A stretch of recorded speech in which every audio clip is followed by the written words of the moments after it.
Alors salut à toi la bricole, comme promis, parce que ça fait un petit moment que j'avais posté la vidéo concernant mon projet de créer un gabarit pour défonceuse, pour faire tenon mortaise.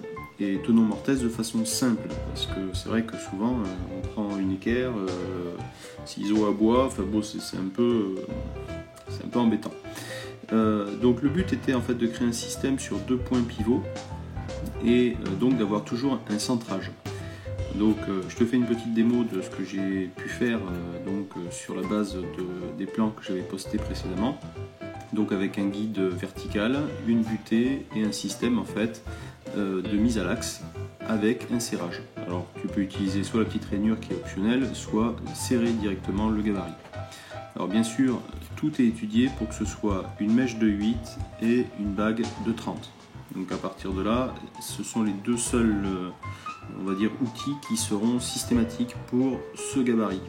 Après, avec un système de calage à gauche, à droite ou des deux côtés, on peut en fait modifier la largeur du tenon, et donc même avec une mèche de 8 et une bague de 30 et ce gabarit là, on pourra créer donc des tenons qui vont être plus larges. Il suffira de caler du bon côté pour en fait désaxer légèrement le tenon de 2, 3, 4 ou 5 mm, sachant que si on utilise une cale de 4 mm, on décalera donc de 2 mm par rapport à l'axe. Donc ça c'est moins important dans le sens où la plupart du temps ce qu'on fait avec en tenon mortaise en tant que bricoleur, c'est souvent du 24, 28, 30 mm, donc un tenon de 8 ça va amplement suffire à la solidité d'un ensemble. Donc là, plonger d'un côté puis de l'autre, puisque ça permet en fait d'avoir par rapport à mon axe le bon décalage pour faire en fait un tenon qui va faire pile 8 mm. Donc le résultat est assez probant, je vérifie que la largeur fait bien 8. Bon, ça fait 3 fois que je le vérifie parce que c'est mon 4e ou 5e essai. Et derrière, donc le positionnement dans la partie qui va être réservée à la mortaise. Donc la mortaise, j'ai aussi créé une petite cale qui est optionnelle, parce que si on met les bons petits traits aux bons endroits, on n'a pas besoin d'avoir une cale en largeur. Donc là en l'occurrence, je vais faire une mortaise qui va être plus large que ce que j'ai besoin pour mon tenon, mais c'est juste pour pas avoir à l'arrondir immédiatement sur la vidéo. N'oubliez pas qu'une mortaise, ça se fait toujours entre 2 et 3 mm plus profonde qu'un tenon. Donc là, je finis bien ma mortaise jusqu'au fond, parce que j'avais un petit bourrage de copeaux, c'est pas tout à fait du bois, donc on retire la partie, donc teste forcément si ça rentre ou pas. Donc bien sûr, je l'ai testé 2-3 fois avant, donc il n'y a pas de souci. Donc on a un affleurement quand même qui est vraiment super propre, il n'y a pas ou peu de jeu, et ça rentre vraiment pile poil dedans. Bon là je l'ai fait plus large, donc forcément j'ai pas eu à arrondir mon tenon pour la démo pour le rentrer dedans. Donc maintenant un listing de ce qu'il vous faudra.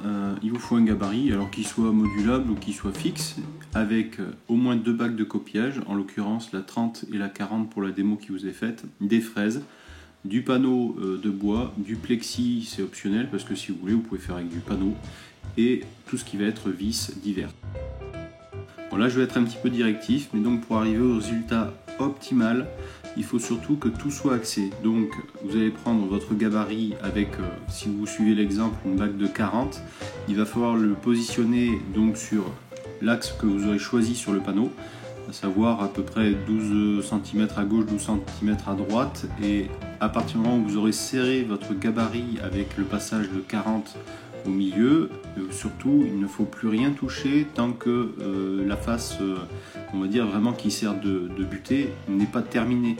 Donc vous serrez, vous suivez les instructions et surtout vous ne bougez plus, surtout sur cette partie là, le reste c'est un petit peu moins grave. Pour les parties qui seront effectuées par la suite, comme ce petit défonçage qui permet le passage de la platine en métal, bien entendu je fournis un gabarit, je vais tenter de mettre un lien pour les pièces jointes, je ne sais pas comment ça se passe encore sur YouTube, donc je promets rien, mais ou au pire je vous les enverrai en message personnel si vous me laissez vos adresses. Je vous envoie tout ce qu'il faut pour y arriver.